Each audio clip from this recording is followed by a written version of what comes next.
ভাইয়ের বউ কি এনেছে দেখুন, তালের বড়া বেজে নিয়ে এসেছে। নাও চলো গরম গরম তালের বড়া খাওয়াছি।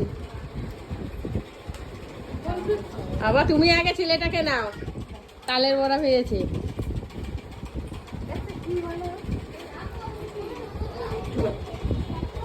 গরম তুই এই দেখ না, মামির বাড়িতে এসেছি, বাচ্চাটাকে খাওয়াতে গেছে, ছোট বাচ্চা তো, ছোট বাচ্চা নিয়ে করছে ভাইয়ের বউ। এই যে এতগুলো তালের বড়া ভাজবে ও, ভাব গরম গরম তালের বড়া ভাজা হচ্ছে। আর বোন তো কাজ করে, যেখানে যেখানে মামার বাড়ি গেছে, যেখানে যাচ্ছে সেখানেই কাজ হয়। সামনে আবার জন্মাষ্টমী আসছে, তালের বড়া খাবে। আগে ঠাকুরকে দেয়, তারপরে আমরা খাই, কিন্তু এটা নতুন উঠেছে মামার বাড়ির তাল। কিন্তু অনেক তাল হয়েছিল, আমি আনবো বলে আনতে পারলাম না, তো টেনে টেনে অত দূর দিয়ে কি করে নিয়ে আসবো।